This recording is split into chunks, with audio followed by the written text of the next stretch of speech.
है तो ये कुंडली में तो ये कोई दोष ही नहीं है किसका पति गुजर गए 5 बजे। जब वो कुंडली वहां से बनारस गई और वहां पर एक बहुत ही योग्य आचार्य लगभग 95 ईयर्स, उन्होंने उस कुंडली पर 11 महीने तक सर्च किया और 11 महीने तक सर्च एक एक बिंदु को खोला उससे को, लेकिन जब कोई कमी नहीं निकली तो उन्होंने स्पष्ट शब्दों में लिखा, बोले ये कुंडली इसलिए दोषी है, मैं स्पष्ट कह सकता हूं कि ये कुंडली किसी ब्राह्मण के हाथ से नहीं बनी और मोहर लगा दी और पोस्ट कर दी। वो आ गई, जब लौट के आई और उन गुरुजी ने खोल के देखा अपनी उस पोस्ट को, रोने लगे। साथ के आचार्यों ने कहा महाराज रो क्यों रहे हो? बोले ये क्या लिखा है इस पर? बोले इस पर लिखा है ये कुंडली किसी आचार्य ब्राह्मण ने नहीं बनाई है और ब्राह्मण ने नहीं बनाई है इसलिए इस कुंडली को ये दोष लगा है। तो बोले ये तो गलत लिखा है किसी ने। अरे ये तो आपके हाथ की कुंडली लिखी हुई है, ये तो आपने बनाई है। झट वो व्यक्ति खड़ा होकर के रोने लगा और सभी ब्राह्मण आचार्यों के आगे हाथ जोड़ करके कहता है भैया तुम सब क्षमा कर देना, मैं तुम सब के बीच में जाति छुपा कर रह रहा था, मैं ब्राह्मण नहीं हूं, मैं तो जाति से लोधी राजपूत हूं, लोधी हूं मैं जाति से, बिहार का रहने वाला, यहाँ आकर के ब्राह्मण बनकर के आचार्यों के बीच में विद्या अध्ययन कराने लगा। अब विद्या तो किसी को मिल सकती भाई। बोले मैंने अपने आप अपनी बेटी को विधवा बना दिया, बेहतर बिहार में करा दिया। तो याद रखिएगा कुंडली जब जब बनवाएं किसी ब्राह्मण के हाथ से उस कुंडली की रचना होनी चाहिए, गणना होनी चाहिए। कुंडली का असर जीवन में बहुत होता है। कुंडली स्पष्ट बताती है अगर किसी योग्याचार्य ने बनाई है तो ये हमारे जीवन की अंक तालिका है। तो इसने शंखचूड़ नाम का जो दैत्य था, इसने पूर्व काल में एक श्राप के कारण इसको राक्षस बनना पड़ा और कोई बहुत बड़ा अपराध नहीं किया था इसने। इसके द्वारा क्या अपराध हुआ था? भगवान कृष्ण का धाम कौन सा है? हमने बताया था एक दिन, हाँ वृंदावन तो है ही। भगवान कृष्ण का जो मूल धाम है गोलोक धाम, गोलोक धाम। तो गोलोक धाम जो भगवान का है, ये गोलोक धाम में भगवान कृष्ण और राधा रानी रहते थे और ये रास क्रीड़ा करते थे नित्य प्रति।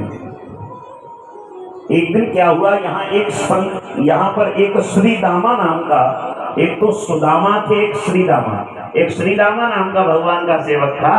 उसने क्या किया कि आज राधा रानी को आने में विलंब हो रहा है, तो एक गिरजा नाम की सखी से कहा देवी तुम आओ और आकर भगवान के साथ में रास करो। गिरजा ने कहा मैं रास करूंगी, कहीं राधा रानी आकर के नाराज न हो जाए। उन्होंने कहा चिंता क्यों करती हो, बिल्कुल नाराज नहीं हो। तो इन्होंने क्या किया कि राधा रानी नहीं आई और गिरजा सखी रास करने लगी। जब राधा रानी आई, राधा रानी ने देखा अरे मेरे आने से पूर्व ही रास प्रारंभ कर दिया। हे गिरजा तूने ठीक नहीं किया, जा मैं तुझे श्राप देती हूं, तू पृथ्वी पर नदी बन करके बहेगी। अब तो गिरजा रोने लगी, गोपाल से कहा कन्हैया मेरी क्या गलती थी इसमें, मैंने तो आपके कहने पर आपका साथ दिया था। भगवान बोले गिरजा रो मत, तुम नदी तो बनोगी क्योंकि राधा रानी का श्राप तुम्हें लगा है, लेकिन तुम्हें मैं अपनी पत्नी के रूप में स्वीकार करूंगा, सारा संसार तुम्हारी पूजा करेगा। तो वही गिरजा पृथ्वी पर आकर के यमुना नदी बनी है, यमुना नदी। अब राधा रानी ने देखा कि ये गोप खड़ा है श्रीदामा, इसने तो इसी ने सब कुछ किया है। बोले मैं तुझे भी श्राप देती हूं, तू पृथ्वी पर जाकर राक्षस बनेगा। तो वही गोप यहाँ आकर के शंखचूड़ के नाम में महाराज रूप में उपस्थित हुआ और इसने अनेकानेक प्रकार के उपद्रव किए। ये बहुत बड़ा राक्षस हो गया था। धर्मध्वज की पुत्री तुलसी से इसका विवाह हुआ था, शंखचूड़ का। इन्होंने दोनों ने गंधर्व विवाह किया था और गंधर्व विवाह करने के बाद ये बड़े आनंद से रहने लगे। भगवान विष्णु का भक्त था, लेकिन उपद्रवी था, कवच कुंडल ये प्राप्त कर ही चुका था। जब ये बहुत बड़ा उपद्रवी हो गया तो एक बार देवताओं ने आकर के इससे युद्ध प्रारंभ कर दिया, लेकिन ये युद्ध में हार नहीं पाया। शंकर भगवान स्वयं युद्ध करने के लिए आए, लेकिन शंकर जी जब युद्ध करने आए तो शंकर जी भी इसको हरा नहीं पा रहे। अब शंकर जी जैसा देवता किसी को युद्ध में न हरा पावे, ये तो बड़ी विशेष बात है। तब देवताओं ने जाकर के नारायण से कहा, प्रभु कृपा कर दीजिए। बोले क्या करें?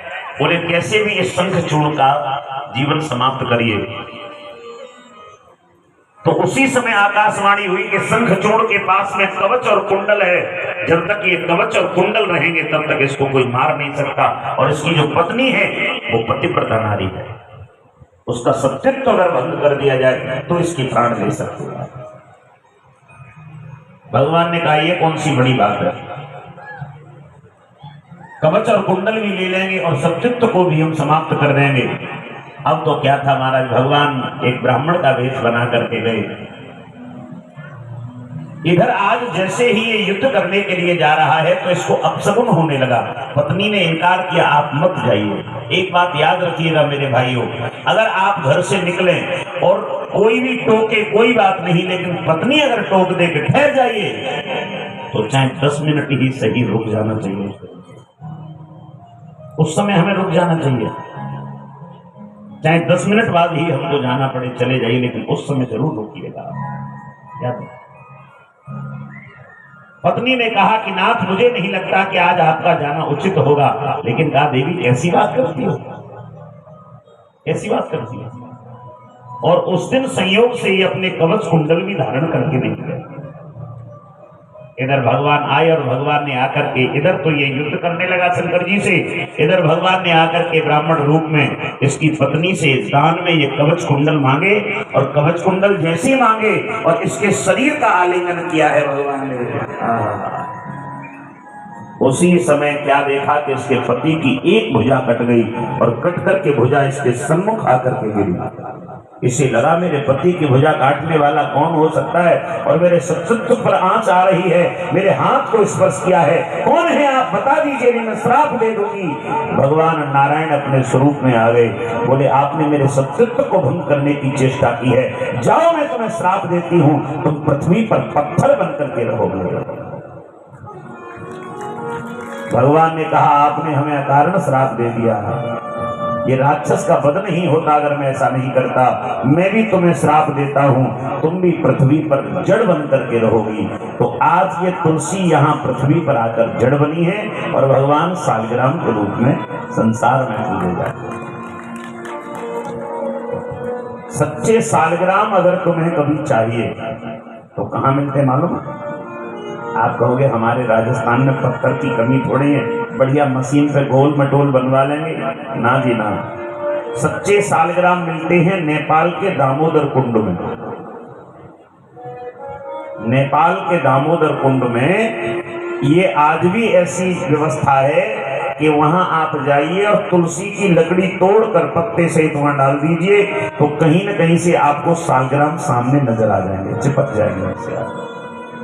आज भी ये बता लोग वहां से सालग्राम भगवान लेकर के आते हैं। जैसे नर्मदा जी के कंकर सवरे शंकर, नर्मदा जी में डुबकी लगाओ और जो हाथ में पत्थर पड़ जाए उसे लाके घर में रख लो, प्रतिष्ठा करने की आवश्यकता नहीं है, स्वतः स्वयं प्रतिष्ठावान है वो।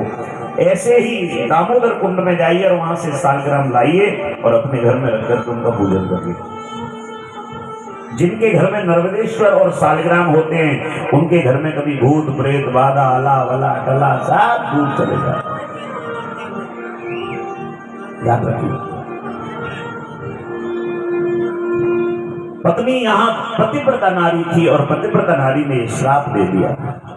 हमारा ये देश जो है वो सत्यत्व पर टिका है। हमारे देश में सतियों की कमी नहीं रही। राजस्थान में तो कितनी माताओं ने सत्यत्व धारण किया। रानी सती माता की कथा आती है, उसमें देखिए और भी कई माताओं ने सत्यत्व धारण किया राजस्थान की भूमि पर। नारी का सबसे प्रथम अगर कोई गहना है, प्रथम कोई धन है तो उसका सत्यत्व। आज